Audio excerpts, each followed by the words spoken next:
Sí, sería. Muy buenas noches. Pues muchas gracias por venir, por asistir aquí a webinar. Tengo el gusto de presentar esta mesa y creo que reconozco una persona que es Efraín Foglia. Pero lo reconozco porque es mexicano y fue alumno de Félix Beltrán. Entonces, tengo ciertos años de conocerlo y muchos más de no verlo. Pero bueno, perdón, me dio mucho gusto cuando estuve leyendo que me tocaba que iba a estar él y creo que la ponencia la está escribiendo con Alessandro Manetti de Liede, que también hace muchos años nos tocó verlo. Pero bueno, qué bueno encontrar y reencontrar a mucha gente, es un placer y creo que esto es parte del año. Entonces, el orden que me han dado aquí es que primero empieza Rocío Salmero de la ESNE, luego va Laura Mesta Torres de la Autónoma de Ciudad Juárez, está por acá, de Ciudad Juárez, luego María Yo Barbosa, Ana Majo Rosel, Lidón Ramos Fabra, Efraín Foglia y por último Mónica Patricia López Zamora. Entonces, por favor, iniciamos con Rocío y de la escuela ESNE de Madrid.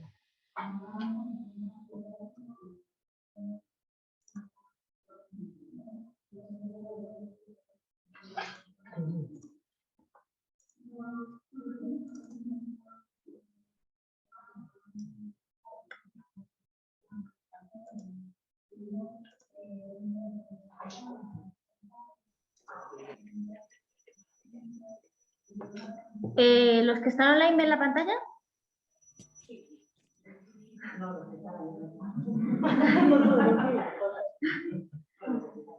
Bueno, en teoría deberían porque está compartiendo. ¿Quieres mi sitio? Sí, para pasarlo. Sí. Así voy pasando las diapositivas. Va a ser un poco lío.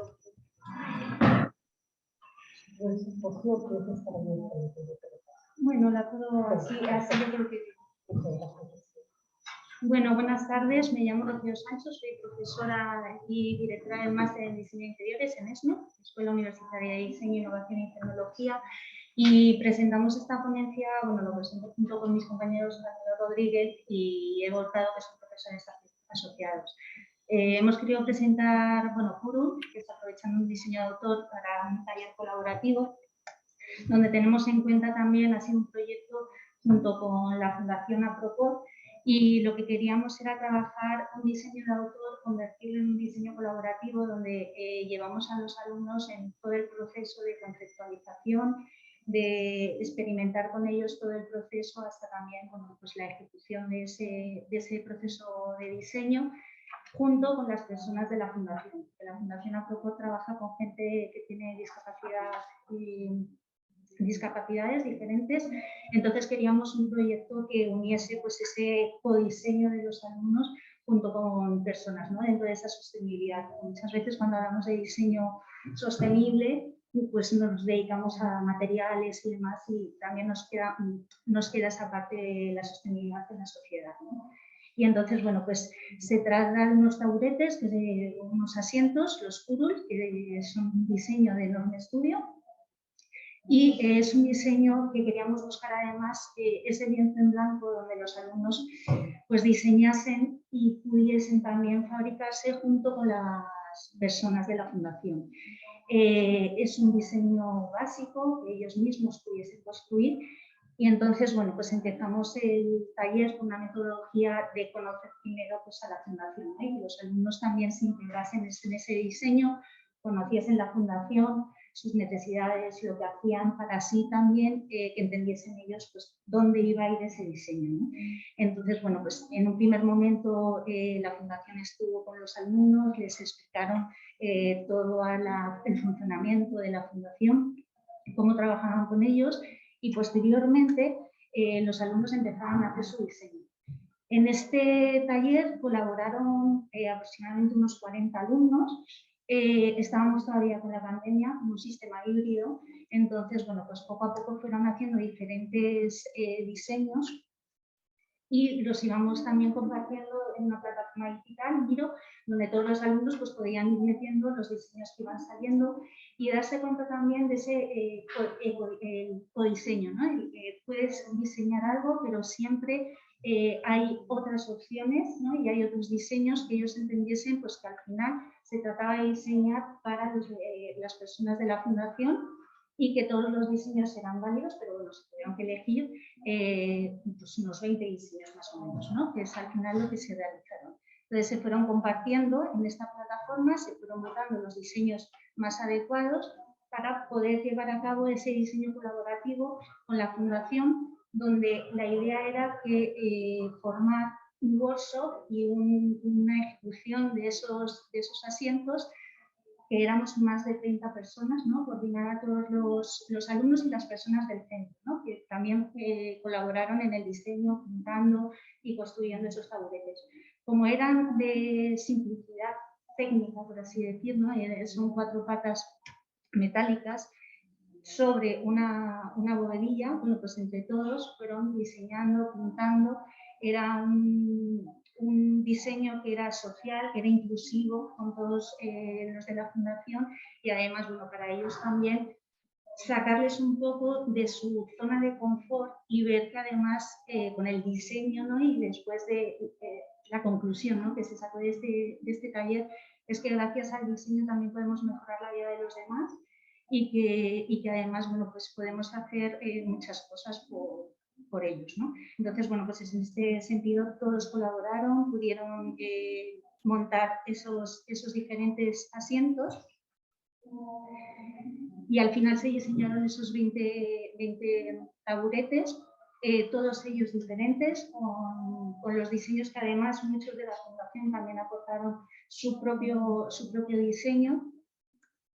Y concluimos en que, bueno, pues pudimos en un invernadero que tenía la fundación darle otro sentido, ¿no? Y crear un espacio que además parece que siempre que hablamos de discapacidad, además todo es oscuro, todo es gris, ¿no? Que es pues darle otro color, ¿no? Y ver que hay algo más allá, que el diseño puede cambiar mucho la perspectiva de las cosas. Además de los taburetes, también con los alumnos pues, diseñamos las lámparas que se pudieron fabricar, todo siempre teniendo en cuenta en todo este proceso no solo lo social, la sostenibilidad social, sino también que los alumnos pueden conceptualizar desde un primer momento, pueden llegar al diseño y pueden también fabricar todo aquello que diseñan, ¿no? Que es el caso que todo fue fabricado por ellos y sobre todo con la colaboración de la gente de la fundación. Entonces entendemos que es un proyecto que invita, ¿no? a que se mire más allá en el tema educativo también.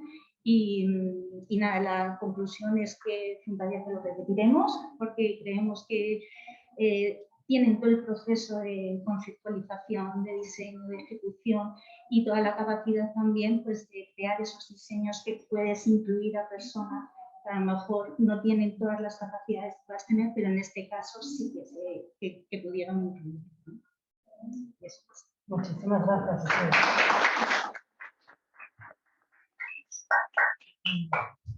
Continuemos por favor con Nora Nesta Torres, que está conectada de la Universidad Autónoma de Ciudad Juárez. Hola, ¿qué tal?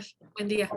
Enseguida comparto mi presentación. Un momento, voy a salir de compartir.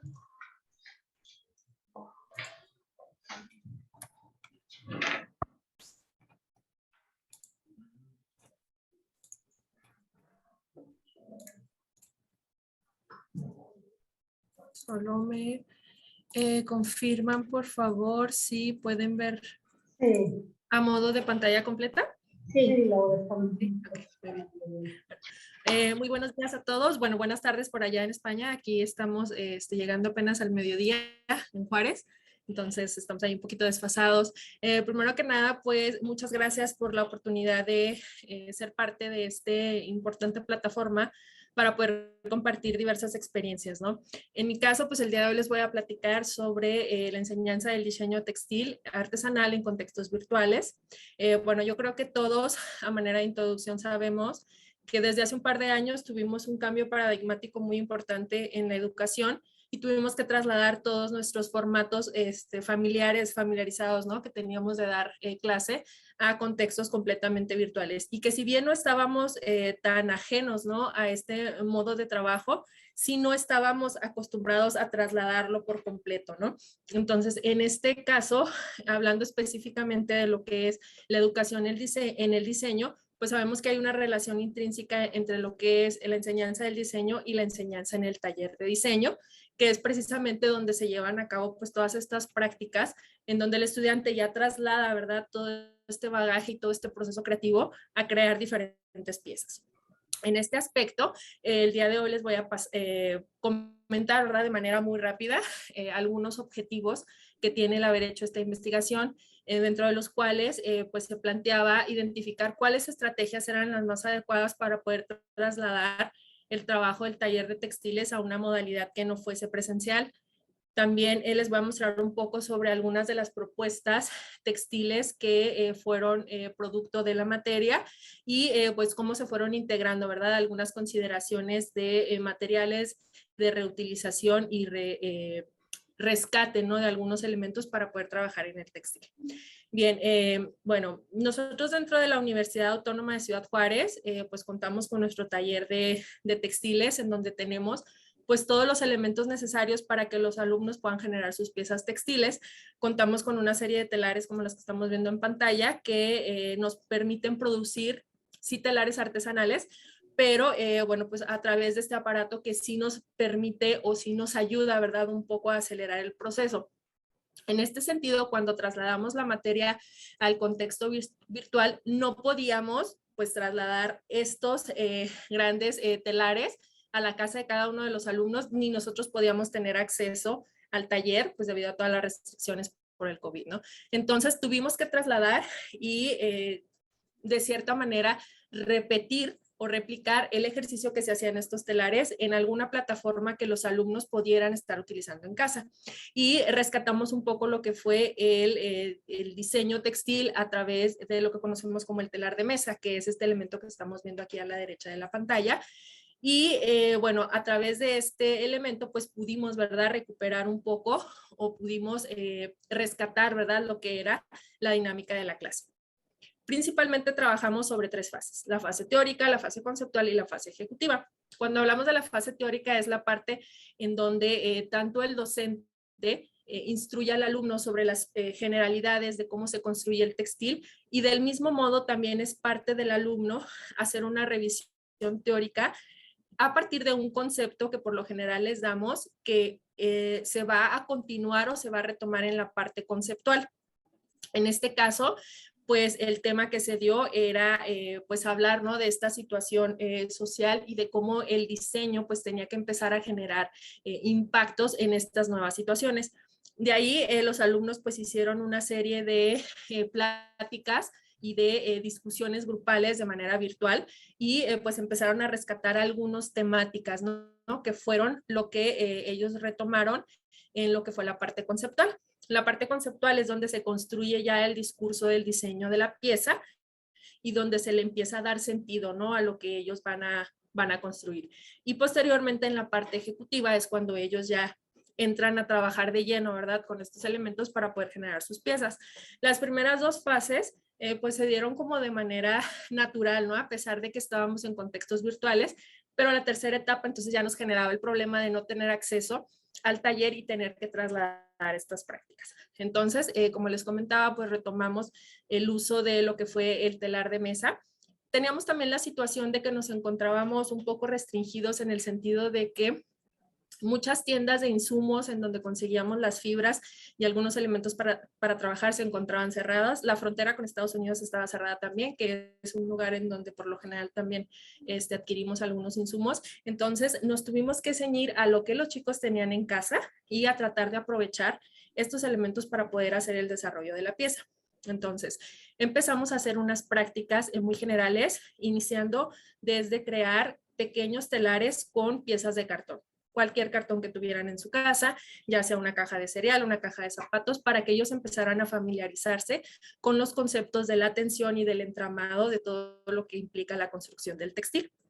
Obviamente, como les comentaba, las dos primeras fases pues también se desarrollaron y en este aspecto empezamos a hacer algunas prácticas. Si se fijan, aquí vemos como que lo artesanal, ¿no? Lo rudimentario de lo que eran estos pequeños telares que ellos construyeron desde su casa, pero que a mi parecer fue un ejercicio que también los fortaleció en el sentido de ser conscientes de lo que se necesita, ¿no? Pues para poder generar objeto.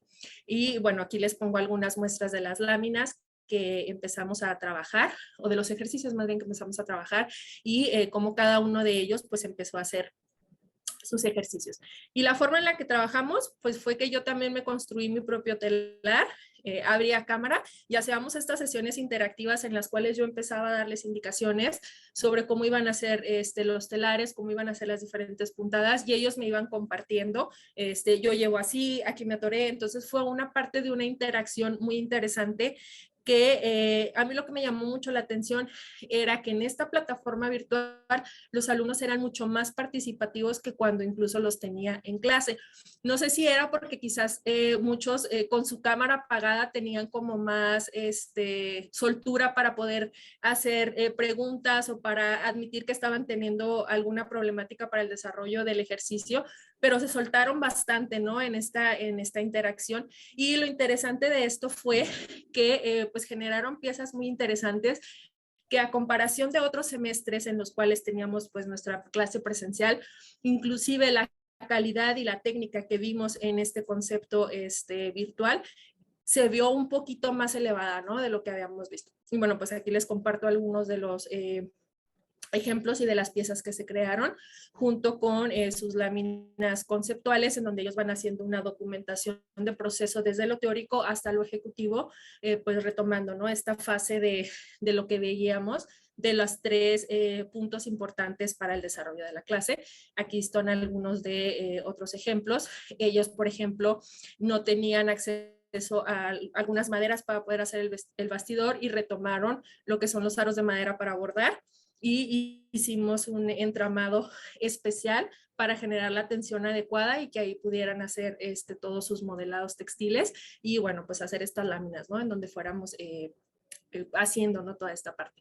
Ella, por ejemplo, no tenía acceso a ninguna de las dos anteriores y reutilizó una caja de madera que tenía ahí y la transformó en su propio telar. Entonces, pues más o menos aquí podemos ver algunos de los resultados. Estos son algunos otros de las piezas finales. Y bueno, ya para concluir de esta manera así muy, muy concreta esta experiencia, creo que a manera de conclusión, desde mi punto de vista, ¿verdad? Muy personal, yo creo que también la restricción del uso de los espacios universitarios que tuvimos nos dio pie para que los alumnos pudieran hacer prácticas más experimentales y como más individuales, ¿no?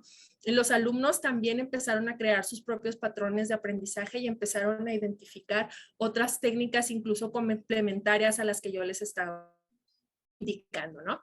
Y una cosa que me comentaban mucho los alumnos al momento que hicimos ya la entrega final de esta presentación era que se habían sentido muy cómodos en el aspecto de poder administrar su tiempo y su técnica dentro de su casa a comparación de cuando tenían a lo mejor la presión de estar trabajando en el taller como tal. Y bueno, de igual modo, algunas estrategias que en lo particular me funcionaron, yo pienso que tenemos que empezar a hablar de procesos de enseñanza un poco más abiertos, ¿no? Y de estas metodologías en donde nosotros podamos permitirle al alumno tener una guía general y apoyarlo para construir su propio conocimiento. Esto es iterativo, ¿no? Estas tres fases que a lo mejor yo tenía perfectamente identificada en la clase, cuando empezamos a trabajar de este modo, veía que los alumnos regresaban, ¿no? A lo teórico, a lo conceptual y lo mezclaban con lo ejecutivo y demás, Entonces creo que se hizo como una simbiosis ahí bastante interesante y bueno, también de manera particular me sirvió mucho la manera de trabajar en este modo, porque yo también me volví en este sentido un poco más que un agente de imponer cómo se deben hacer las cosas, sino hacer un diálogo como un poco más abierto entre los alumnos, que me permitió inclusive a mí poder experimentar más en mi propio telar que yo también me construí y que estaba haciendo como a la par de los alumnos, ¿no? Entonces, bueno, pues a grandes rasgos esa es la experiencia que yo les quería compartir el día de hoy y bueno, pues agradezco mucho la oportunidad de poderles compartir esta experiencia. Muchas gracias. Muchas gracias.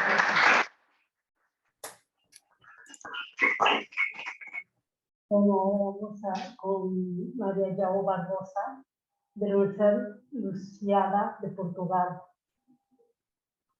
Olá a todos, que vai empezar Diogo hablando da primeira parte e vamos tentando falar um pouco fácil para nós, como vosotros já sabem, mas vamos tentar. Vou compartilhar a tela.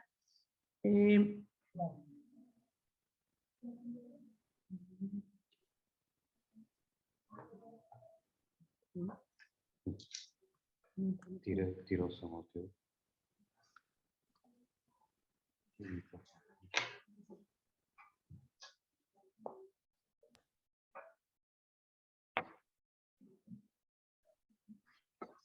Hola, buenas tardes a todos.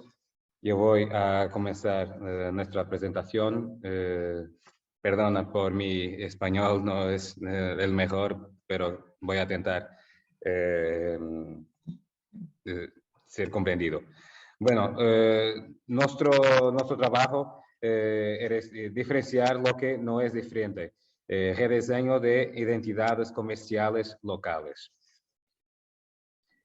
Este estudio tuvo como objetivo diagnosticar las debilidades y repensar, rediseñar, agilizar y modernizar la identidad de las marcas que venden productos frescos en el comercio callejero local, con el fin de volverse más competitivas con las de los grandes supermercados y más cerca de un consumidor más consciente.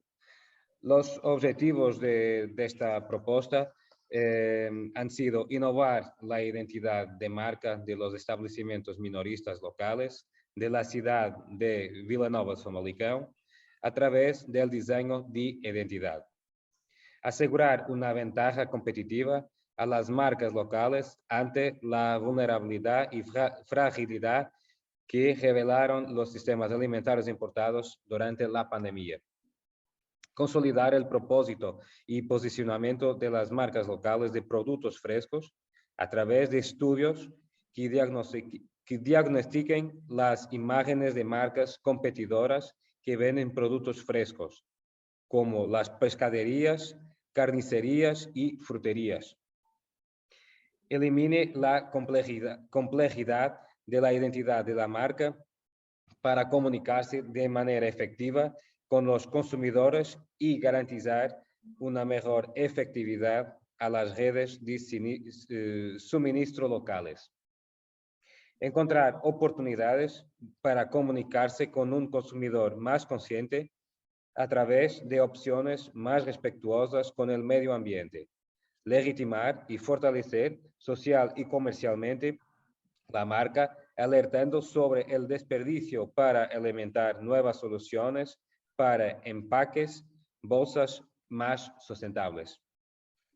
Solucionar las brechas sociales en la comunicación digital, redes sociales o los sitios web de la marca, derivadas de la exclusión del uso de tecnologías digitales motivadas por la baja educación o la vejez. Por fin, estudiar nuevos formatos para comunicar las diferentes etapas de la metodología del diseño en presentaciones online. Todas las ciudades tienen mensajes numerosos y complejos, compartidos en diferentes medios como las vallas publicitarias estáticas, mobiliario, vallas publicitarias de transporte público, etc.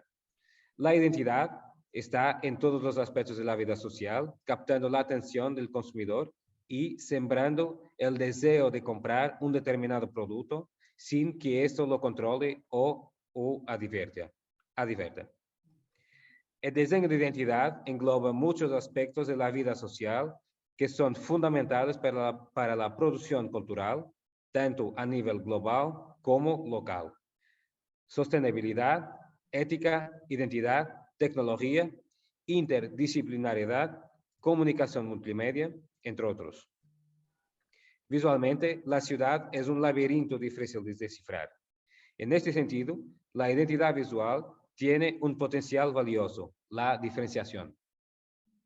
Esta propuesta de rediseño de identidad fue desarrollada con estudiantes del primer año de la licenciatura en diseño de la Universidad Lusíada del Norte. Fue el primer desafío en contexto real para los estudiantes de diseño en un momento difícil de confinamiento causado por COVID-19.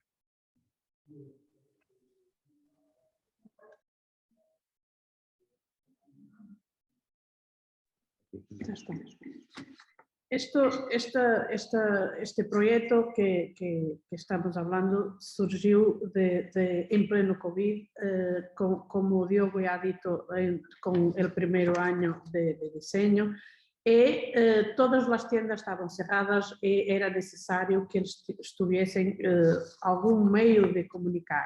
Entonces las únicas tiendas que estaban abiertas eran estas de los frescos, de estos productos esenciales.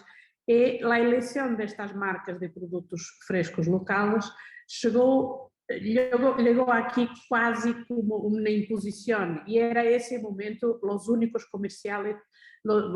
estabelecimentos comerciais que não corriam o risco de cerrar. Também eram os únicos que se podiam visitar fisicamente.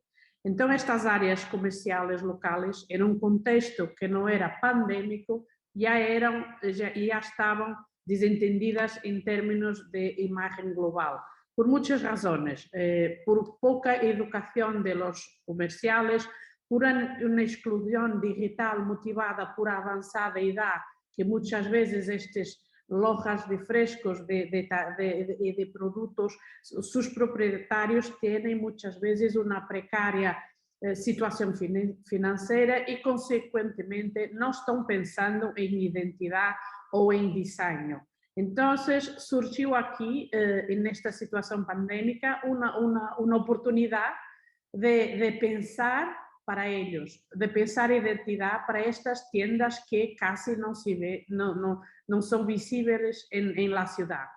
Entonces la propuesta se inició con la identificación de estos establecimientos comerciales dedicados a la venta de productos frescos y en las tiendas locales que revelarían estas debilidades en comunicación. La selección se ha sido hecha por las que identificaban más debilidades en la comunicación. Tras seleccionar estas marcas comerciales a ser objeto de productos, los alumnos realizaron un estudio de mercado centrado en el posicionamiento y aplicación de estas marcas más competidoras en supermercados y hipermercados que venden los frescos ya con una imagen de marca fortísima. Entonces el ejercicio que se propuso, que ha sido propuesto, consistió en rediseñar la identidad precaria que había en estas marcas y estas tiendas poco visibles y aplicar en los mínimos soportes de necesidad en cada uno que ya propusiesen algunas situaciones de más sustentabilidad. Entonces,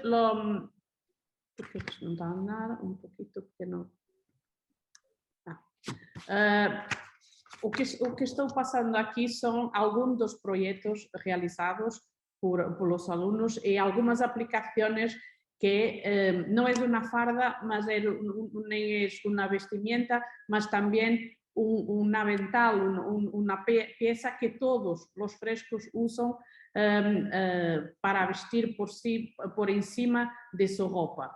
Y una medida también de sustitución de sacos, de bolsillas de plástico, para que las personas se puedan atraer por ellas y no las sacar fuera.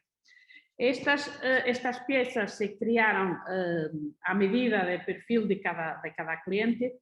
Todas las personas se quedaron encantadas por haber una escuela de diseño que pensase en su imagen y su identidad. Adherieron muy bien a este proyecto. Ha sido posible hablar con ellos en diferentes momentos porque no cerraban, no estaban cerrados.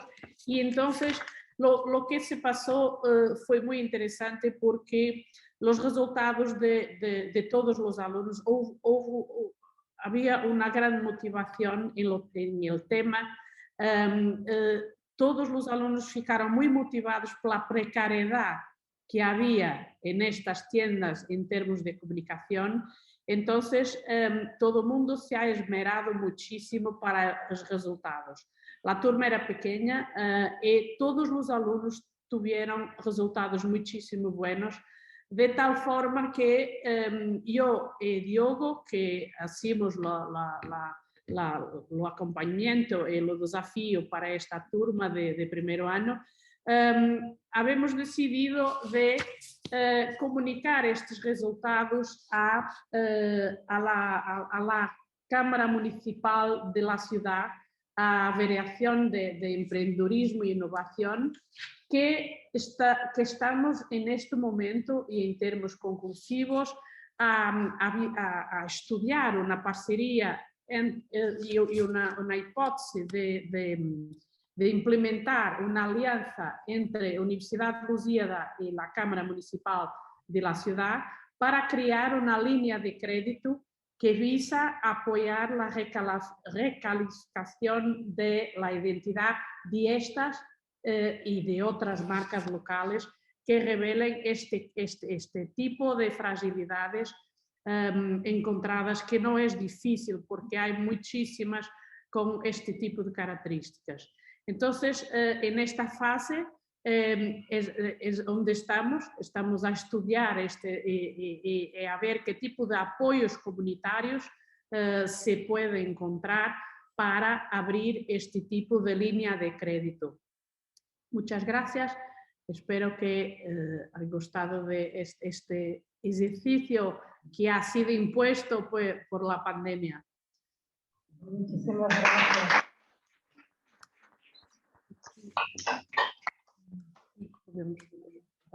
Vamos ahora con la ponencia Red Internacional de Estudiantes de Diseño para la Transformación y es Ana Mazorosel. Sí, soy yo. Hola. Hola. Voy a compartir pantalla.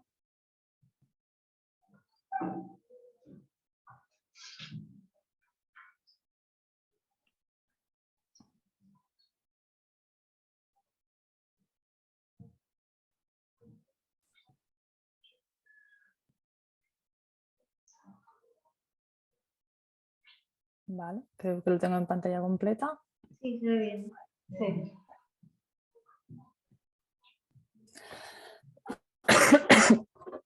Vale, pues hola, yo soy Ana Majó, vengo del Centro Universitario EINA, que forma parte de la Universidad Autónoma. En este caso estoy presentando yo, pero es un trabajo que hice con los estudiantes y de hecho hay 3 estudiantes de ese grupo que forman parte de la comunicación, que son Barné, Amir y Mónica, así que bueno, vengo como en representación un poco de todos. Lo que nosotros hicimos y lo que queremos presentar es, o lo que intentamos hacer, porque se quedó en fase de prototipo, fue crear una red internacional de estudiantes de diseño que actuaran en pro de la transformación en ese momento en el que pues estábamos haciendo clase y como a todos nos pilló la situación de confinamiento y vimos que teníamos que hacer algo y lo que se nos ocurrió en ese momento fue intentar, ¿no?, empezar a crear y a prototipar lo que podría ser una red internacional de estudiantes.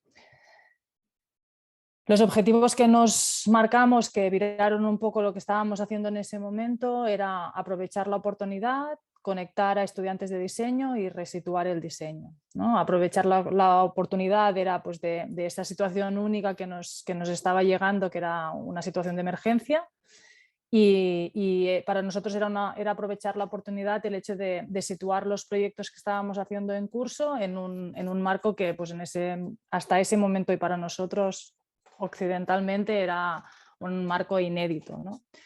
Conectar estudiantes de todo el mundo, conectar estudiantes de diseño pues, en todo el mundo sobre todo lo que queríamos era tener una actitud activa frente a esa situación, no era solo pues, quedar para hablar o para explicarnos que lo estábamos pasando mal, sino para hacer actividad y resituar el diseño en esta sociedad, bueno, sobre todo en nuestra sociedad, ¿no? La que llamamos pues, desarrollada desde un punto de vista industrial. Lo que queríamos entonces es que este proyecto nos posicionara como colectivo a nivel internacional, que pudiera actuar en situaciones de emergencia sobrevenida e identificar pues, factores de cambio y hacer propuestas para transformaciones reales. Pues como estaban haciendo pues, en ese momento pues, colectivos de médicos o de ingenieros, ¿no? pues como diseñadores pues lo mismo. En este caso nosotros, pues nuestras palabras clave, ¿no? Digamos, pues en un contexto más académico como el que nos mueve, eran estas que podéis ver a continuación, y nos hacíamos algunas preguntas como qué direcciones podía tomar el diseño a partir de ahora, cuáles podían ser los nuevos ámbitos de acción para el diseño. Notábamos, ¿no? Pues que había un espacio para generar respuestas que podían ser no solo normativas, sino también pues, disidentes o próximas o empáticas, etc., ¿no? La metodología que usamos en ese momento primero fue pues, ver un poco el contexto que estábamos haciendo y crear una mirada nueva a lo que en ese momento estábamos mirando. Luego empezamos a analizar otros colectivos que estaban trabajando más o menos de maneras similares o de maneras colectivas, ¿no? Más allá de un grupo de una asignatura, nos fijábamos en inteligencias colectivas con los que ya estábamos empezando a trabajar, que son de aquí de Madrid, ¿no? y seguimos pues, nuestra colaboración, pero también nos fijamos en el proyecto Spread Stories Not the Virus, que es del Master for Cities, que ellos también estaban trabajando a nivel internacional para generar nuevas historias alrededor de la situación, ¿no? Entonces, una vez construimos una nueva mirada a lo que ya estábamos estudiando, que eran el papel del diseño en situaciones de emergencia, a veces nos preguntamos si era casualidad o no que ya estuviéramos estudiando eso, pero bueno, construimos una nueva mirada sobre esta situación de emergencia porque nos venía encima. Analizamos estos otros colectivos que estaban trabajando así y entonces empezamos nosotros a trabajar, a construir lo que queríamos hacer, que era ese colectivo. La manera de trabajar fue en una doble dirección y en una primera instancia decidimos hacer un manifiesto que luego acabó en un audiovisual que ahora os enseño. Y después en esta red, ¿no? que la acabamos haciendo a través de una plataforma que prototipamos a través de la herramienta Figma. La metodología que utilizamos para el manifiesto fue a través del campo de la interpretación y utilizamos, de hecho, pues quedamos con un actor que nos ayudó a utilizar técnicas de autoficción. Y a partir de estas técnicas de autoficción que son propias del campo de la interpretación, nosotros generamos y empezamos a escribir nuestro propio manifiesto a partir de lo que nosotros creíamos que debería ser el diseño en ese momento. Y para vehicular la red y el prototipo de esta red, pues contactamos, el primer contacto que hicimos fue con estudiantes de Erasmus, amigos de los estudiantes que estaban dispersos por el mundo, ¿no? y era la primera corona a la que podíamos acceder, y su conocimiento lo vehiculamos a través de la herramienta de la conversación, que no eran entrevistas, sino eran conversaciones que teníamos estipuladas en unas plantillas que estuvimos trabajando para luego poder coger esta información y volcarla en la plataforma que estábamos construyendo en ese momento.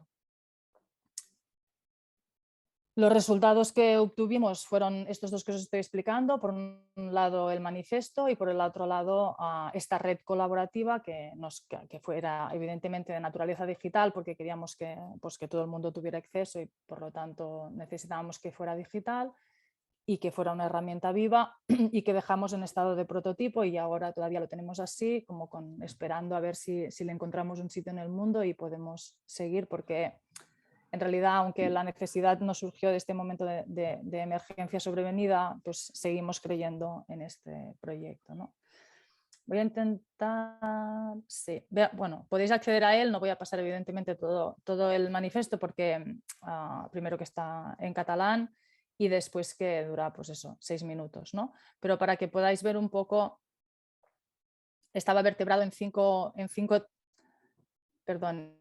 temáticas, que son las que ahora os mostraré como conclusión del proyecto, y a partir de allí cada una tenía un punto narrativo que iba acompañando con imágenes que tenían que ver con lo que estábamos explicando. Solo para que... Este era una primera parte, cada una estaban diferenciadas. Perdón, no se ve. No se ve nada, perdón. Los enlaces No están activos los enlaces. Pues no sé por qué. Bueno. Seguramente nada más tiene seleccionada la pantalla de... No, Ana, tiene que dejar de compartir y volver a compartir. Vale. No permite Vaya. saltar el mismo sitio. Sí. Bueno, me sabe mal. Bueno, si no os pasaré los enlaces, porque en realidad tampoco, igual ahora... Deja de compartir, Sí, mira, por favor. Sí, lo hago, vale. Tiene que cambiar. Vale, dejo de compartir. A la Vale. pantalla donde tienes los enlaces. Vale, venga. Ay, me sabe mal porque esto es justo lo que hace que sea un rollo el sistema digital. Vale. Ahí sí, ¿no? ¿Que veis? Sí, en ahora YouTube? sí. Vale. Y no sé si lo podéis oír, pero... Venga, chiqui.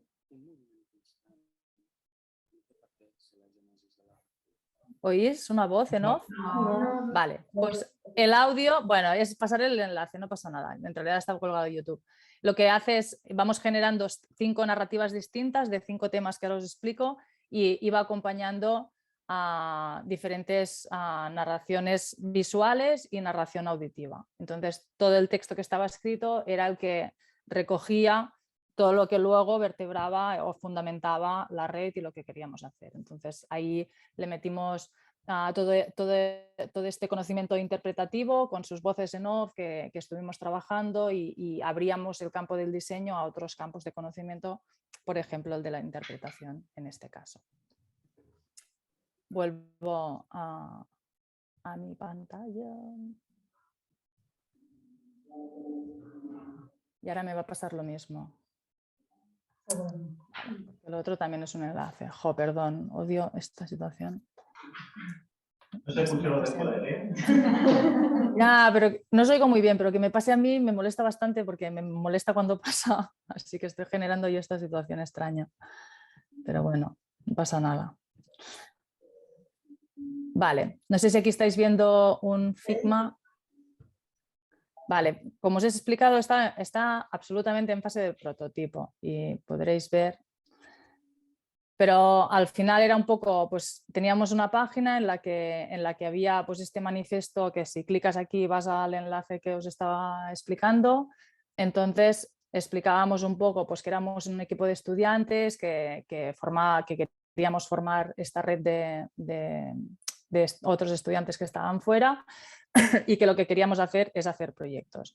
Entonces generábamos un sistema de esferas en el que en cada uno teníamos las distintas personas a las que nosotros habíamos conversado y cada una explicaba pues, sus puntos de vista sobre el diseño y con lo cual estábamos construyendo una definición nueva de diseño y en qué proyectos creía que se podía concretar. Entonces, cuando tú hacías match, ¿no? con una o con otra persona, desarrollas el proyecto que tienes entre medias. Aquí tenías acceso a todas las conversaciones y cada conversación se vertebraba en estos distintos indicadores, ¿no? Cuál era el contacto, qué perfil tenías, qué inquietudes, qué experiencias personales, qué hipótesis hacías sobre la situación actual, qué proyectos proponías y qué relación tenías tú con el diseño. Entonces, si tú localizabas gente en la red que era afín a ti o no, o muy diferente, pero tenía un proyecto que queríais hacer, pues a partir de allí generabais un punto aparte o una nueva esfera en la que ahí había un proyecto en la que quien quisiera se podría ir sumando, ¿no? Se generaban pues estas personas impulsoras del proyecto más los participantes que fueran entrando. Entonces lo que hicimos es inventarnos unos filtros para poder encontrar a la gente. Los filtros de conversación era el background que tú tenías, el lugar de origen, la ubicación actual en la que estabas, porque nosotros estábamos trabajando en principio con estudiantes de Erasmus, y los temas tratados que te interesaban. Y la segunda parte eran los proyectos, pues proyectos que tú proponías, el target del proyecto o el estado del proyecto, porque podías entrar en un proyecto que ya estuviera pues avanzado.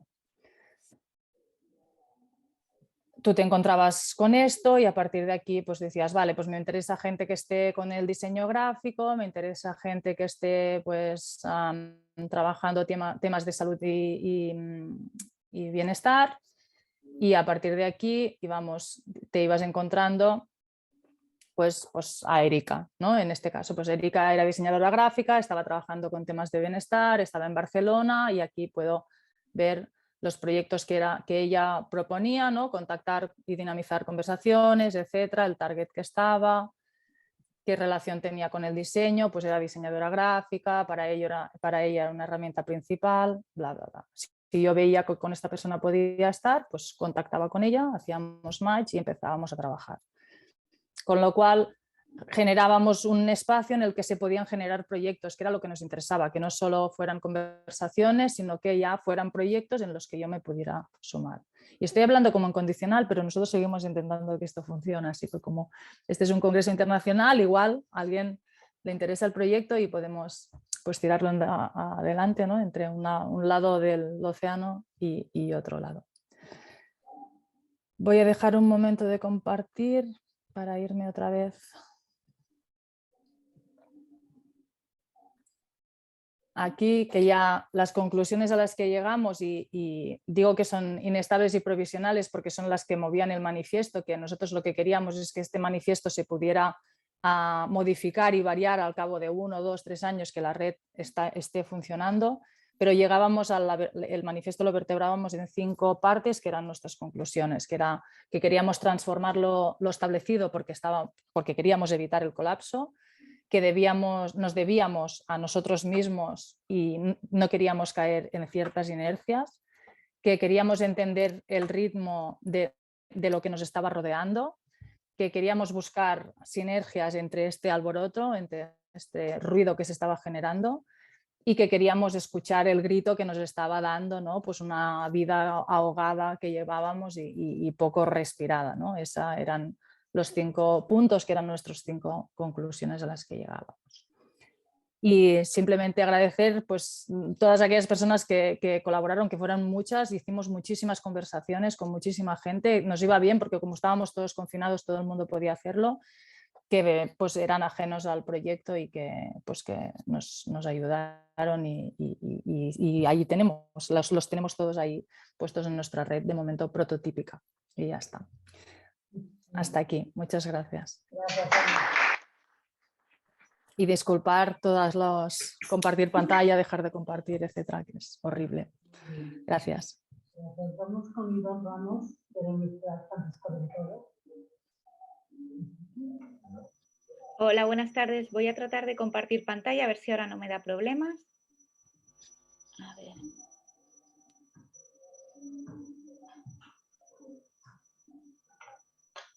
¿Lo veis? Sí. Sí. A ver, un segundo. Creo que ahí ya se ve bien. Vale. Bueno, vamos a hablar fundamentalmente de la inserción de las humanidades en la ilustración. Esta ponencia la hemos hecho entre mi compañero Eduardo Arroyo Vega y yo. Él no puede estar porque le coincido con sus clases. Nosotros llevamos trabajando, bueno, somos de la Universidad Francisco de Vitoria, perdón. Llevamos trabajando en la asignatura desde el año 2017. Empezamos con la asignatura pues tratando de hablar a los chavales fundamentalmente pues técnicas y de los tipos de ilustración que había, hasta que nos dimos cuenta de que tenían otro tipo de necesidades. En tercero de carrera, que es cuando esta asignatura se imparte, ya debían de manejar estas técnicas, ya debían de manejar determinados programas que les facilitasen la vida, y decidimos implantar las humanidades, que es una de las estrategias que tiene esta universidad, y decidimos implantarlos de una manera diferente para ellos, ¿no? Lo que pretendíamos es que se acercasen a contenidos culturales que normalmente ya no están acostumbrados, si no los han trabajado durante la época del instituto. Es complicado que ahora los trabajen, a no ser que sea de un interés propio del alumno por este tipo de contenidos. Y lo que decidimos es, a través de los distintos tipos de ilustración que se podían estudiar o que podían practicar, proponerles temas que tenían que ver pues, con el cine, con la literatura, con la poesía, que estuviesen un poco alejados del contenido al que estamos viendo que ellos están, pues, con el que se relacionan más, ¿no? Que puede ser YouTube, puede ser contenido en plataformas, aunque cada vez estamos viendo menos de esto, y decidimos apostar por estos. Somos conscientes de que en una asignatura cuatrimestral es muy complicado que un alumno se pueda leer todos los temas que se proponen, pero sí que también pretendíamos despertar de alguna manera la curiosidad por determinados textos de distintas épocas y por incluso películas, que es algo que hemos visto que también resulta muy complicado, les resulta muy complicado estar 1 hora y media, o sea, salirse de esos 25 o 45 minutos que dura una serie, pero que se estaban perdiendo una gran parte de la historia del siglo XX, sobre todo. Entonces, lo que queríamos era que hiciesen una reflexión profunda sobre los temas que se les daban y que tratasen de practicar el pensamiento crítico con aquello que se les daba para poder analizarlo y llevarlo después a la ilustración, y que eso se reflejase de alguna manera en la ilustración. Porque, por ejemplo, si se enfrentan a un artículo de periódico, no se trata de llegar, leer el título e ilustrar, sino lo que tenían que era profundizar, darle una vuelta y reflejar todo aquello que el texto no refleja. La ilustración, como sabéis, tiene que acompañar y tiene que no mejorar, pero sí que lo que tiene que hacer es tratar de complementar de alguna manera el texto escrito. Entonces queríamos que trabajasen en esto y profundizasen en todos estos temas. Es muy complicado porque en una asignatura cuatrimestral con 12 sesiones es muy difícil, sobre todo si lo que quieres es que es otro de los objetivos, que lleguen a tener un portfolio profesional. Pero bueno, creemos eso, que hemos conseguido despertar un poco la curiosidad en ellos. Vamos a mostraros algunos de los trabajos de los chavales, y para que veáis también el flujo de trabajo. No solo se trata de plantear los temas y de que ilustren sobre ellos, sino que el resultado que se tenga es lo más profesional posible. Bueno, como ya os he dicho, tienen que entregarlo digitalizado, ¿vale? Las técnicas siempre son libres. Desde el momento que decidimos pasar de esta propuesta inicial, que tenía que ver más con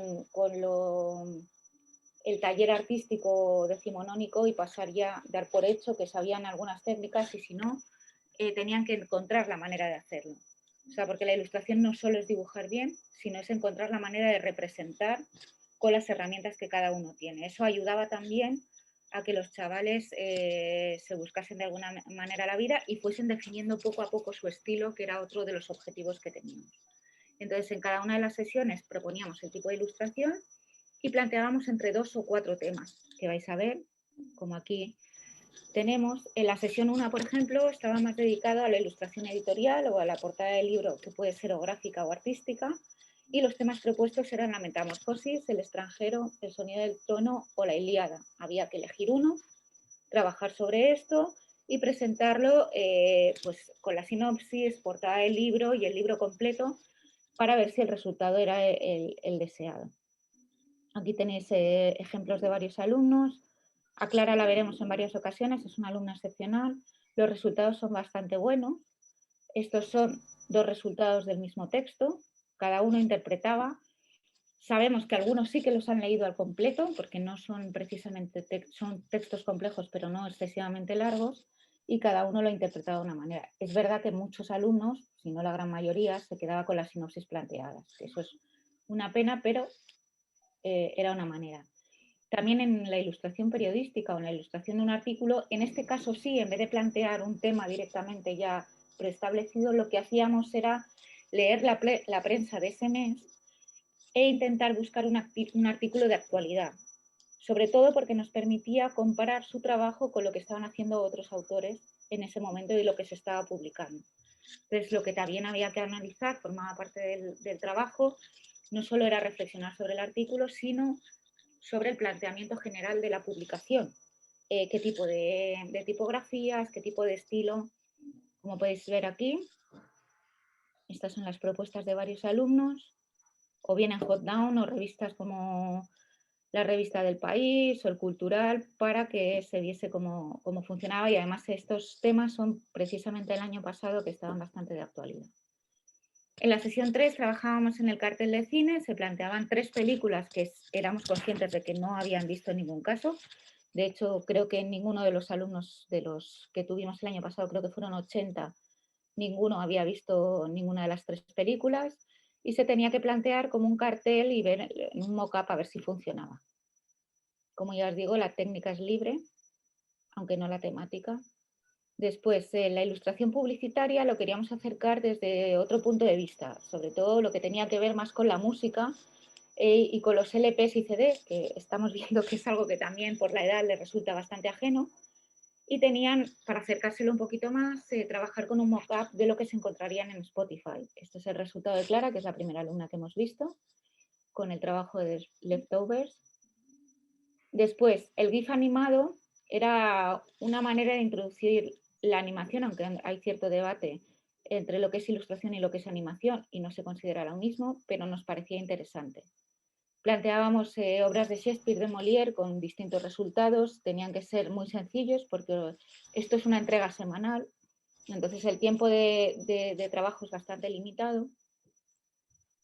El pattern design, por ejemplo, es algo en lo que nos gusta trabajar bastante, porque al final es un nicho de mercado en el que los alumnos pueden trabajar de cara al futuro con su propio estudio y no es muy conocido. Se aplica tanto en pattern design como en stationery. Aquí tenéis otro ejemplo de stationery, que ellos mismos pueden autogenerarse productos en los que vender a través de plataformas, y les resultaba muy curioso el efecto que tenía en las redes sociales cuando lo publicaban. Tenemos también la ilustración infantil, en las que se trataban temas infantiles, pero tenían que averiguar también qué tipo de ilustración era adecuada para los rangos de edad, porque la ilustración infantil lo que tiene es que, aunque desde fuera parezca que todo es muy genérico, los que tienen hijos saben que en función de la edad que se tiene es un poco el tipo de dibujo que se necesita. Aquí veis el trabajo también de 2 alumnos. Tenemos la ilustración fantástica, que esta es la especialidad de mi compañero, en la que planteábamos estos tres temas, bastante de ciencia ficción, y también tenían que presentarlo en un mock-up. El concept art sigue siendo el tema de mi compañero, y de lo que se trataba era de completar un personaje que tuviese sentido y que se pudiese aplicar tanto a la ilustración como al videojuego o a la animación. Tenemos la ilustración científica, que también es un tipo de ilustración bastante poco conocida y en la que los alumnos también podrían trabajar, que va desde la arquitectura, la anatomía, la botánica y el cómic, que esta ya sería más mi especialidad, en la que los alumnos tenían que presentarlo no solo en formato libro o en formato novela gráfica, sino también en un formato más actual, que es como la representación en las redes sociales, que al final es la manera que tienen ellos de comunicarse. El proyecto final es de temática libre, es el más interesante de todos los que presentan, porque aquí ya sí eligen. Normalmente les ha influido bastante lo que han visto durante el curso y se dan cuenta de que no pueden presentar algo cualquiera. Tenemos el caso de este alumno que está muy interesado en la Segunda Guerra Mundial y la intervención de los españoles en la Segunda Guerra Mundial, no siempre tan positiva como gustaría hablar de ella, y él analizaba todos los puntos de vista de los españoles que estuvieron allí, no solo los de, digamos, un bando, sino los de todos los bandos, y de cómo al final un conflicto que realmente nos era ajeno unió a todo tipo de personas, y su reflexión iba en ese sentido. Y por otro lado, por el año en el que estábamos, una compañera lo que hizo fue trabajar sobre stationery y sobre pattern design aplicado a mascarillas. Como conclusiones nos damos cuenta de que la mayoría de los alumnos, aunque protestan mucho, porque es cierto que protestan mucho porque requiere un esfuerzo extra el leerse textos o el investigar sobre esos textos, les cuesta mucho, sí que vemos que en los proyectos finales hay una reflexión mucho más profunda de la que había. Entienden que la ilustración no es solo dibujar, sino que tiene que estar referida al texto y hay que conocer muy bien el texto para hacer un buen trabajo final. En ese sentido estamos muy contentos y estamos intentando mejorar la asignatura. En los últimos años lo que hemos implantado también es un par de masterclass al final de curso en la que tanto profesionales, profesores y alumnis o exalumnos trabajan sobre un mismo tema como ejemplo, como lo que han hecho ellos a lo largo del curso para que vean cómo cada uno lo interpreta de una manera. Además, en esa masterclass lo que se hace es reflexionar sobre el texto, no solo mostrar lo que se ha hecho, sino reflexionar sobre ese texto y cómo se ha hecho una aproximación a él para obtener ese resultado final. Creemos que tenemos que seguir incidiendo en esto y la mejora que hemos hecho para este año, empezamos en febrero, va a ser eliminar alguna de las entregas, reducir la carga de trabajo para que puedan centrarse y ya así empezar a exigir que se lean textos completos y trabajen en más de una sesión sobre esos textos completos. Ya después a elección de los alumnos continuar con esto, pero nos parece interesante el ilustrador como lector y tratamos de inculcar un poco esto. Así que nada más. Muchas gracias. Muchas gracias. Voy a dejar de compartir. No sé cómo se hace esto. Entonces, ahora vamos aquí arriba. Pero el estado de Cataluña. Adelante, Fray. Ahora presentación. Con él. La presentación la van a poner. No te puedo la presentación, me pongo aquí para que. ¿Quieres acá o...? No.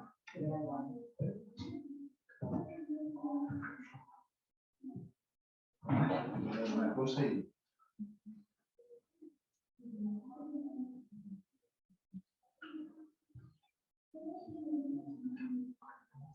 Sí.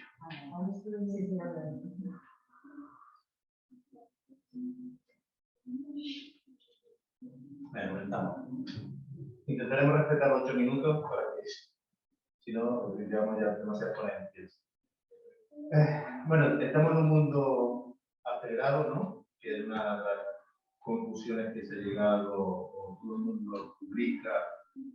Si podéis ir a la Fundación Telefónica, una exposición sobre cirugía, habla de la aceleración, ¿no? Luego tenemos el problema del COVID, ¿no? En que nos estamos enfrentando. A partir de ahí, por el trabajo de Efraín y Alessandro Manetti, que es el director del Instituto del Diseño, te vamos a mostrar un método, ¿no?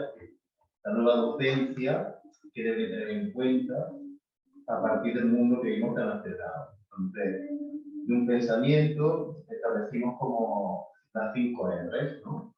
Para pensar ese cambio necesitamos resiliencia, resolución, retornar, reimaginar y reformular. ¿Qué significa? Que la resiliencia no sabe lo que es, ¿no? Delante de un desafío, de un cambio, de algo anómalo, ¿cómo aprendemos lo que necesitamos, ¿no?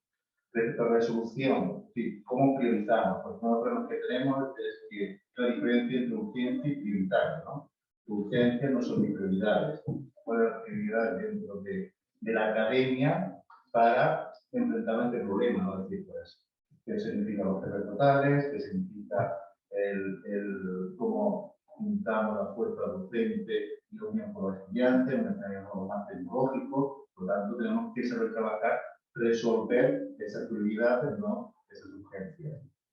Por otro lado, tenemos qué significa retornar. todo el mundo dice que habrá un momento que nos pongamos me imagino como un coche, ¿no? En el auto del punto muerto. No estamos en primera, estamos en segunda, estamos en tercera, dice que habrá un momento. ¿Cómo volverá a ser esa posición post-COVID, ¿no? En otra parte de las jornadas hablamos de si queda algo híbrido, no se queda algo híbrido, por lo tanto nos tenemos que hacer muchas preguntas de cómo volveremos a esa situación. Sí. Así, la pantalla sí. Pero no me quita mi momento de gloria, Fray. Sí, se ve. Luego hablamos de, ¿no?, qué significa reimaginar y diseñar, ¿no? Cómo imaginamos ese momento normal, o no normal, ¿no? Es un cisne negro, por lo tanto viene, lo sentamos, tenemos que revolcharnos. Y por último, reformular, ¿no? Tomar conciencia de que esa reformulación no viene de lo que nosotros deseamos, sino que también tenemos unos agentes políticos que han regulado de una forma diferente. Y el regulador está interviniendo sobre nosotros. En el momento, en el caso de España, la educación, la formación no presencial, solamente lo pueden hacer en las instituciones, y esto era ilegal. Pero dice que la formación a través de medios tecnológicos es como si estuvieras en clase presencialmente, es decir, establece una regla diciendo, usted, aunque no venga, está considerado que un estudiante presencial, porque si no, no podemos adaptar los sistemas. Por lo tanto, nos encontramos que debemos entender, ¿no?, esa reformulación de todos los participantes políticos, económicos, sociales, que han hecho cambios y que todavía no sabemos cómo interpretar. De aplicar estas 5 R's, ¿no? Pues una de las cosas que nos surge y que nos dará Efraín es de cómo debemos cooperar y colaborar en entornos virtuales, ¿no? Y de ahí mi compañero Efraín controlará. Todo tuyo, Efraín. Sí, gracias. ¿Se me escucha bien? Sí. Perfecto. Bueno, gracias, Pablo, por la introducción a esta propuesta. Yo simplemente me quiero tomar la licencia de enviarle un abrazo muy grande a Tere Camacho y a Félix Beltrán, que hace muchísimos años que no los veo y que ahora es gente muy, muy apreciada y que ahora tengo el gusto de verlos, aunque sea en pantalla un poco. Bueno. A partir de aquí voy a intentar ser muy concreto, voy a intentar ceñir un poco lo que nos habían propuesto anteriormente. Y de lo que me gustaría hablar es de una propuesta de lo que nos habla es de la transformación de la educación hacia los entornos virtuales. En la Universidad Oberta de Cataluña, que es en donde trabajamos, fue una universidad pionera en este sentido. Y diseño no tiene muchos años, como en todas las escuelas de diseño habitual. Y una de las grandes preguntas siempre estaba sobre la mesa era si el diseño puede realmente enseñarse desde un entorno virtual. Y inclusive, ¿no?, había una distancia, ¿no?, en esta idea del diseño como algo táctil, tangible, incluso a veces de pensar que no se diseña si no estás tocando algo, ¿no? Y de hecho nuestra generación viene un poco de ahí, del nacimiento del ordenador y de estos cuestionamientos. Pero claro, han pasado muchos años, y ha pasado una pandemia entre medio, y gran parte de las universidades o entornos educativos han tenido que hacer el otro camino, ¿no? Saltar directamente a plataformas digitales, y esto fue global. Esto no fue de un lugar concreto, o sea, el caso de estudio es global. Todo el mundo tuvo que ir para allá y el caso como el que pudimos ver ahora con nuestra compañera Ana, de que se enojaba con el ordenador porque no se podía compartir o no se podía ver el vídeo, pues esto lo vivimos millones de veces, ¿no? Entonces, este proceso que estamos llevando, este proceso de investigación tiene mucho que ver con esto. Tiene que ver con unas preguntas muy simples, pero muy complejas de resolver porque son de la macroestructura educativa global y que tiene que ver con aquellos entornos en los cuales estamos desarrollando la educación a distancia o nos auxiliamos de ella para educar de forma complementaria a la presencial. Y se repite la historia. Resulta que esos entornos educativos no están pensados desde el diseño o desde la especialidad del diseño. Básicamente hay 3 empresas que los han diseñado y todo el mundo los usa. Esto es casi como si alguien, cuando empezó la educación del diseño en los años 70, hubiera diseñado 3 aulas, hubiera decidido qué hay allá y se les hubiera dado a todo el mundo esa misma aula, sin ningún tipo de especificidad. Entonces, el planteamiento de este proyecto viene de aquí, viene de repensar o de ayudar a pensar cómo deberían de ser estos entornos virtuales educativos de futuro con las especificidades del diseño. Yo simplemente mostraré 2 imágenes.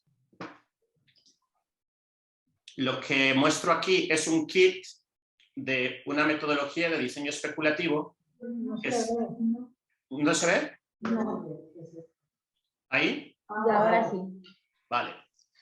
Aquí lo que vemos es un kit de unas metodologías en clase que estamos implementando con 31 alumnos de la zona del Raval en Barcelona, en el centro, con los cuales ayudamos a intentar experimentar en cómo desearía un alumno de 16 años que ya está naturalizado con las tecnologías digitales, cómo le gustaría que fuera su entorno escolar pensando en las tecnologías telemáticas. ¿Sí? Aquí hay algo importante y es que esta generación de 16 años ya nunca pasó a lo mejor por el dibujo de lápiz. A lo mejor su primer dibujo fue pasar el dedo por la pantalla. Ya nunca pasó a lo mejor por pintar con un color y agarrar un Pantone, sino su primer selección de color fue directamente dando clic a un código RGB de la pantalla. Entonces, este proceso que estamos llevando a cabo, que está avanzando actualmente, lo que propone es esto. A partir un poco también de lo que planteaba Pablo, la parte en la que yo trabajo más es en intentar educar desde abajo, desde comunidades de práctica, en que esos entornos virtuales de futuro básicamente son los entornos virtuales donde esta gente se desarrollará y no se pueden conformar con los que hay. Son muy pobres los que hay desde todos los sentidos, desde el sentido sinestésico, desde el sentido humanista, incluso desde el sentido de justicia social. ¿Quién puede realmente acceder a estos entornos y quién no? Finalizaré un poco con estos que son los planteamientos básicos del proceso. No voy a explicar todo el proceso, nada más quiero dar esta pincelada y ya saben que ahí estamos en internet para lo que haga falta y para que puedan dar el seguimiento del proceso. Pero estas serían un poco las preguntas catalizadoras. ¿Cómo queremos que sean esos entornos virtuales de futuro? Tomando en cuenta que viviremos en ellos mucho tiempo. Esto ya no va hacia atrás. Esto llegó para quedarse. Está avanzando de una forma verdaderamente escandalosa, desde un punto de vista interesante y desde otro punto de vista bastante peligrosa, y desde la comunidad del diseño, tanto la educativa como la profesional, me da la impresión que tendría que haber una involucración mucho más potente en esto, ¿no? Recuerdo, si lo vemos desde otra perspectiva, el software, el programari, los programas para diseñar, todos están concentrados en una sola empresa que se llama Adobe, que va marcando estilos y va marcando inclusive la forma de hacer y de operar de todo un mundo que le cuesta cuestionarse si esas herramientas son buenas o malas.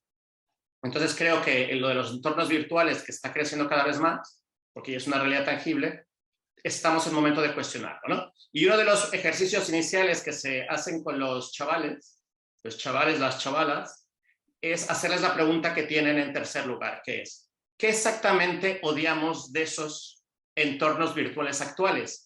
También se le hace a la mayor parte de la gente, que fue la mayor parte del mundo que estuvo confinada, porque realmente lo único que podemos obtener son quejas, ¿no? De la iluminación, de su funcionamiento, de lo difíciles que son de usar, que están muy vinculados también al entorno donde te mueves, que es la silla, etcétera, etcétera.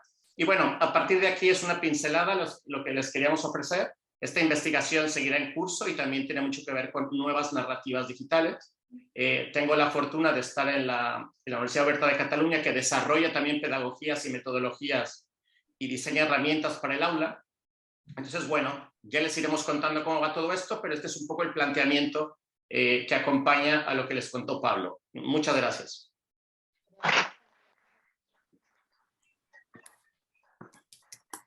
Y por último tenemos a Mónica López de la Universidad de Guadalajara. Sí.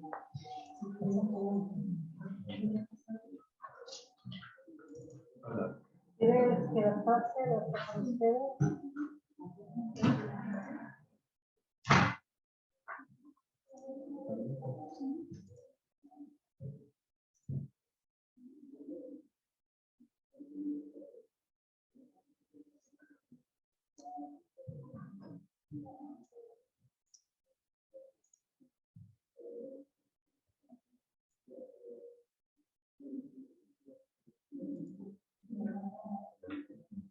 Sí.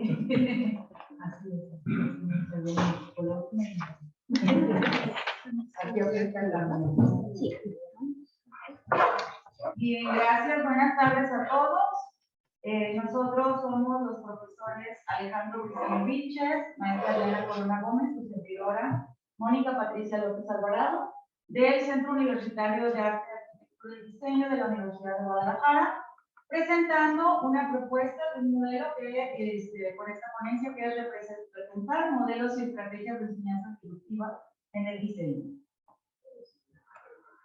Como objetivo tenemos, aquí sería el plantear una experiencia de este modelo de enseñanza en el diseño de educación superior, y como caso de estudio desarrollamos un proyecto en el municipio de Cocula, Jalisco, México.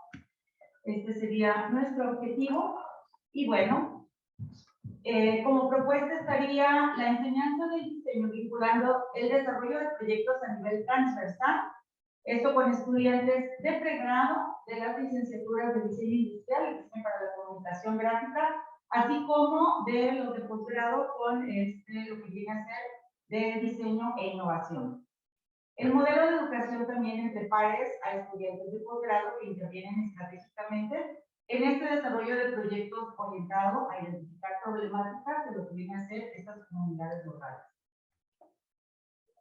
Uno de los aspectos importantes es lo que el autor Ordorica nos menciona acerca de, bueno, lo que ya muchos hemos estado comentando sobre el enfrentamiento a lo que viene a ser la parte desde los profesores, instituciones, autoridades, en este reto que ha implicado en las actividades y de organizar toda la parte sustantiva en lo que viene a ser ya la actividad académica como tal. Y bueno, aquí nuestra pregunta de investigación planteada sería cómo diseñar entonces una propuesta pedagógico-didáctica que conlleve integrar estos retos planteados hacia esta responsabilidad de las instituciones de educación superior conforme a lo establecido en el Foro Económico Mundial, esto 2020, que sería entonces a partir de lo siguiente. Este proceso de aprendizaje, uno de los retos principales es que debe de seguir el ritmo de estas nuevas tecnologías, pero que también a la vez pueda ser transversal, personalizado y centrado en las habilidades humanas, que aquí también fue uno de los aspectos importantes, así también como fortalecer la vinculación con el sector gubernamental, el sector privado y el sector social, que puedan orientar hacia una educación al futuro con el reto de las nuevas necesidades y lo que estamos viviendo y enfrentando. De esta manera, entonces, nosotros llevamos a cabo una intervención en este municipio de Cocula, Jalisco, que bueno, muchos pudieran a lo mejor identificar cuando viene esta canción que de Cocula es el mariachi. Entonces, este reto que nos lleva también a plantear tanto profesores y estudiantes de pregrado y posgrado de estas áreas, fue intervenir en la problemática que también conlleva hacia este caso de estudio de la comunidad ahí de la población de Cocula, porque bueno, con esta situación de pandemia se enfrentaron a varias situaciones que muchos también estamos viviendo o han vivido en diferentes localidades a nivel global, que bueno, fue la parte de que a través de la pandemia o por pandemia también se estuvieron viviendo situaciones y afectaciones económicas, afectaciones de turismo. Cocula es un municipio que, bueno, no nada más lleva a cabo actividad, digamos, comercial de la localidad, sino sobre todo también a nivel internacional, y esto disminuyó notablemente. Con la intervención se identificaron aquí varias problemáticas, pero se engloban principalmente en deficiencia de áreas verdes. Eso también ocasiona que, bueno, haya también una experiencia de turismo poco grata, también por las condiciones. La movilidad es otra de las actividades que se vieron afectadas. Entre ellas también la parte de la tecnología, la infraestructura, que ahorita vamos a ir viendo algunos ejemplos. Y bueno, en esta intervención y resultados del proyecto, el maestro Alejandro nos va a compartir un poco a partir de qué consistieron. Ahora brevemente, porque son poco tiempo, pasamos a la siguiente. La propuesta de intervención, para nosotros lo interesante es que dentro de esas problemáticas se identificaron 6 áreas de intervención: abordar la imagen gráfica y señalística de Cocula, la movilidad, hay 3 áreas importantes ahí, que es el museo, la escuela del mariachi y el mercado municipal. donde tanto los locatarios, los que viven en la región y los turistas se mueven en este espacio. Y la plaza se detectó ese problema de falta de arbolado, falta de protección para. Entonces, el proceso de este proyecto va en camino, se definen 3 pictogramas para ir estableciendo a partir del código visual de la imagen, una imagen urbana, movilidad turística, plaza principal, el mercado municipal, el museo del mariachi, la escuela del mariachi, a través de estos códigos de referencias musicales, como la nota, en los elementos señalésicos, que llegas con tu teléfono y sacas el QR para hacer realidad aumentada. Y las propuestas que se definen con esas, digamos, lonas que son telas inteligentes para bajar la temperatura del espacio, y el concepto se define como pasos frescos que se van encontrando en las zonas de exposición. Y pasamos a las siguientes, poco a poco. Esos son elementos efímeros urbanos que se van a ir distribuyendo en las áreas de donde el mariachi se mueva sobre la plaza. Y pasamos a la otra.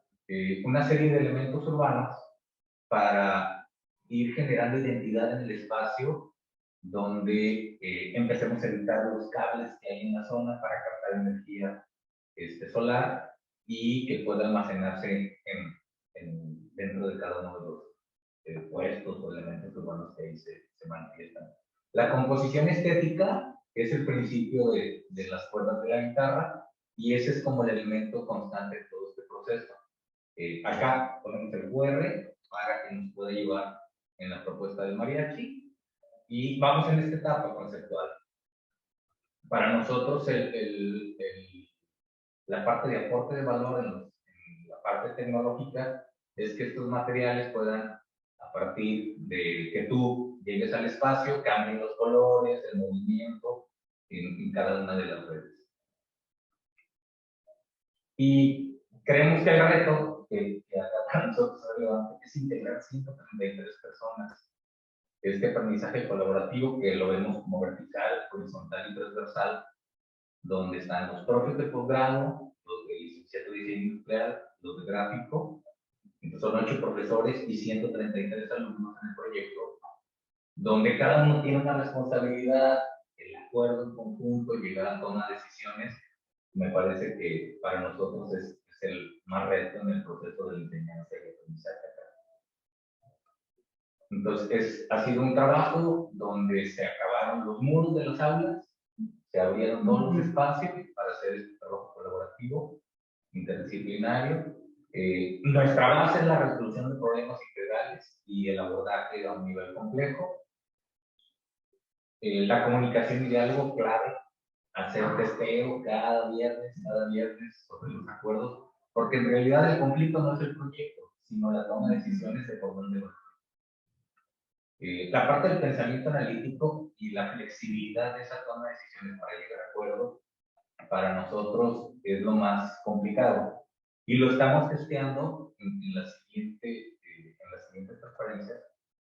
Lo estamos testeando a partir de validaciones con algunas técnicas y métodos para que no sea solo visceral la toma de decisiones, sino en conjunto sobre las propuestas disruptivas, como fue el caso de Barajas, que acá está montado en BIT, de exposición, que es digamos, un elemento humano para que te sientes y puedas estar trabajando de manera mucho más creativa, cómoda, flexible en el proceso de diseño.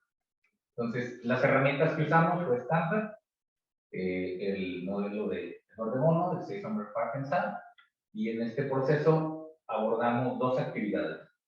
La innovación incremental, que fue a partir de los alumnos de posgrado, y la innovación regal o disruptiva, que eran los alumnos de licenciatura. Es decir, a ellos solo el énfasis era trabajar en propuestas totalmente visuales, totalmente formales. A ver si alcanzamos en este proceso. Estos son nuestros resultados: trabajo colaborativo interdisciplinario, comunicación y diálogo, resolución de problemas integrales, pensamiento analítico, flexibilidad en la toma de decisiones, desarrollo de propuestas disruptivas y fortalecimiento de competencias socioemocionales. Diferenciación en roles de intervención para el proyecto. Los 3 puntos que están abajo, que desprendemos de la metodología de la deseabilidad, lo hacen los de licenciatura. Factibilidad y viabilidad lo hacen los de posgrado. Entonces, tienen como que esos roles muy particulares para que integren al proyecto. Y nuestra conclusión. Sí, aquí, bueno, uno de los retos principales también no concluye aquí, sino que va a dar una continuidad también, porque esto precede a un proyecto piloto en el primer año de pandemia.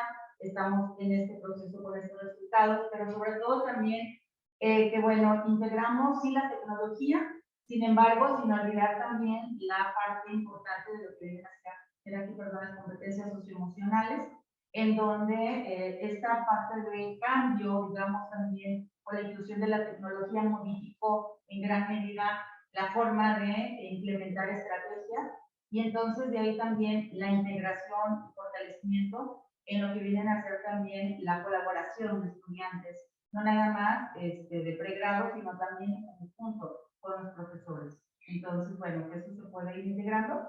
Y también aquí más que nada a dar respuesta a estos futuros inciertos de las comunidades locales y que también, bueno, sabemos que eso se vive a nivel global. Con eso concluimos.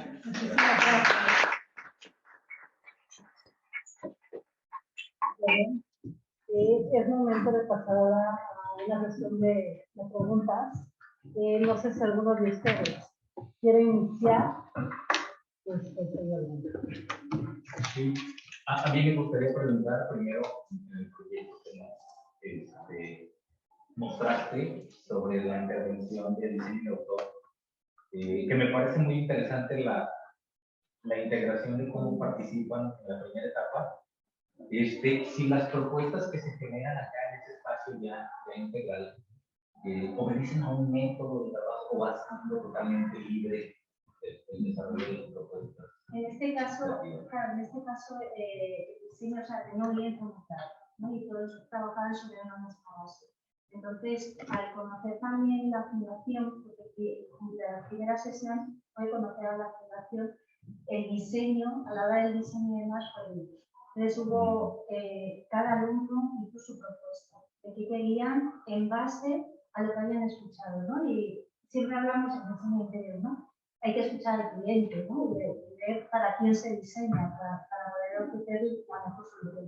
Y en este caso hubo como 40 o 40 y tantas decisiones o diseños que entre todos luego llegaron a las conclusiones mejores, ¿no? De cuáles eran los diseños más apropiados para ese ¿no? O sea, que tu diseño no tiene que ser el mejor y darte cuenta que efectivamente no. Al otro diseño puede ser adecuado. Creo que es un sentido muy creativo. Muy bien, muchas gracias. Gracias. ¿Alguien tiene otra pregunta? Los que están en pantalla. Quieren enterarte. No, yo no sé hoy, ¿verdad? No, bueno, yo no creo, no sé si ustedes tengan sí, adelante, por favor. Hay un proyecto de branding que han comentado los compañeros ingleses. Me gustaría saber cómo recibieron los pequeños comercios que se implicaron en este proyecto sus propuestas de marca y si encajaban con su filosofía, porque todos esos diseños eran muy bonitos, pero no sé si una tienda pequeña se identifica con ellos tanto como nosotros pensamos, ¿no? Como diseñadores. Es una pequeña duda de cuál era un poco el feedback que tuvieron de las empresas que se implicaron en eso. No sé, María, ¿o Diego no lo escucharon? Era para uma pergunta. Sí. Colocas aí. ¿escucharon la pregunta? Sí, que no se escucha nada porque vosotros están con la máscara. Es muy difícil. La pregunta es... ¿Puedes repetir, por favor? Sí, de que cómo recibieron, me voy a poner para acá, cómo recibieron ustedes, no, cómo recibieron los comerciantes las propuestas gráficas que hicieron los alumnos. ¿Cómo quién? Como é que receberam? Qual Ah, ¿Cómo sí. aceptaron, cómo recibieron? Cómo... La receptividad ha sido muy buena porque la selección, ellos no sabían que estaban siquiera a ser analizados hasta el momento que le decimos que fueron electos por má comunicación y que estaríamos interesados. Nosotros solo elegimos empresas que concordaron en hacer el trabajo, porque no sabíamos si hubiera dinero o algún financiamiento para hacerlo. Entonces, hablamos con ellos, identificamos el problema, decimos que este trabajo fuera cosa de una imposición y no hubo ninguno que recusó ser estudiado y les gustó muchísimo el resultado porque era muy malo, muy malo. No sé si en España también era así, mas este tipo de tiendas de fruterías, de frescos, de carne, de peixe, son tiendas que no pensaron nunca, la mayoría de ellas, excepto cuando son grandes cadenas de supermercados o estas pequeñas de pequeñas ciudades, son muchas veces negocios de familia que nunca pensaron siquiera y muchas veces ni tienen su nombre en el exterior de la tienda. Entonces se quedaron muy contentos con los resultados y ainda no se empezó a implantar porque estamos esperando que haya este financiamiento y este apoyo comunitario junto con la universidad y la Cámara Municipal para ayudarlos a implementar las soluciones.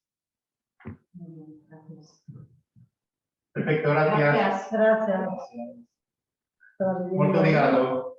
¿Alguna otra pregunta? ¿Tienen alguna otra pregunta?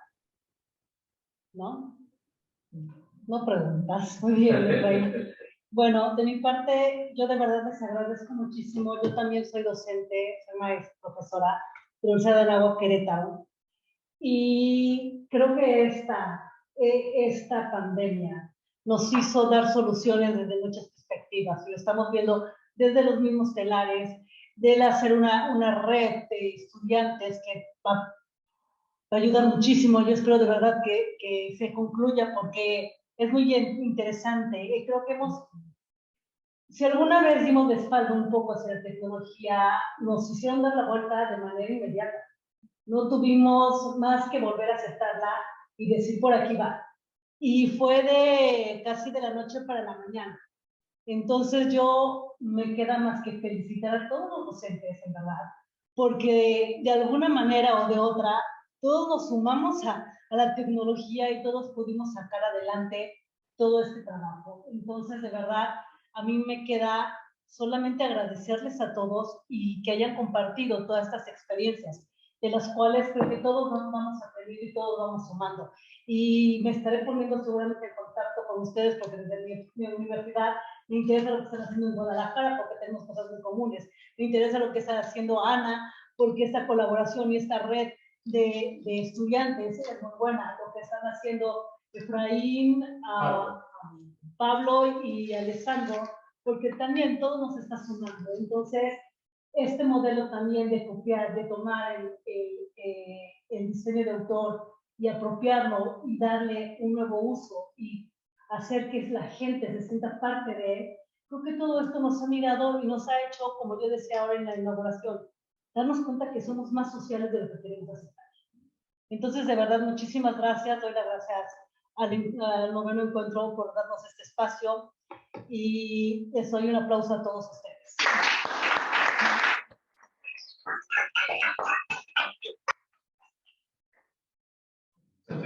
Gracias. Gracias. Gracias, un saludo para todos.